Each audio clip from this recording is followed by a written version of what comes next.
Last year, a 16-year-old girl in Morocco committed suicide after she was forced to marry the man who raped her. She was raped by a 23-year-old, and she got married because that's the law there. In order to protect her family's honor, since her virginity has been taken away from her, she has to marry him and make sure that the family's honor remains intact. Well, how honorable. Yeah, the relationship. Like, yeah, oh, my daughter got raped. Well, the honorable thing would be to reward the rapist by having my daughter marry her for the rest of her life. So, of course, the relationship ends up being extremely abusive. And it was so abusive that she ended up committing suicide. So it's a very tragic story. I remember talking about it on the Young Turks. Well, Morocco has decided to outlaw this traditional practice. It's referred to as Article 475 of the Penal Code there.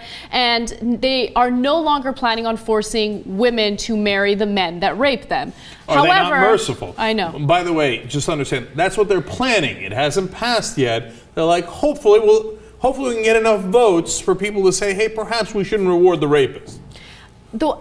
Another thing is, that is such a tiny, I mean, it's not a tiny problem, it's a huge problem, but it's just one aspect of a huge issue in that country when it comes to women's rights. They have absolutely no comprehensive laws that protect women's rights, and honestly, they think of women as property, right? So, for instance, let me give you an example of that. If you are a woman who has been raped, but you've had sex before, that person who raped you can get a maximum of 10 years in prison, okay? However, the penalties are much harsher if you were a virgin when you got raped.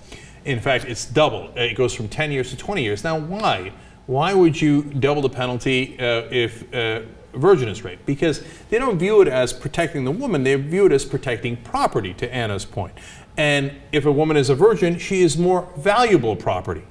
So she gets more protections. Well, if I stole $5 from you, you might get 10 years. If you steal $500,000 from me, you'd get 20 years, right? So it's basically grand theft if you're raping a woman who's a virgin. And look, it's not to say that every Moroccan thinks that. Of course not. And there'll be Moroccans watching this saying, hey, we don't agree with that at all. And look, they're trying to at least begin the process of changing that. And the reason why that process is changing is because Moroccans took to the street and they protested. So, yes. So just like we said with the story of rape in India, you know, it's the people of India that went to the streets, both men and women, fighting for harsh laws against rapists. And the same thing is happening in Morocco.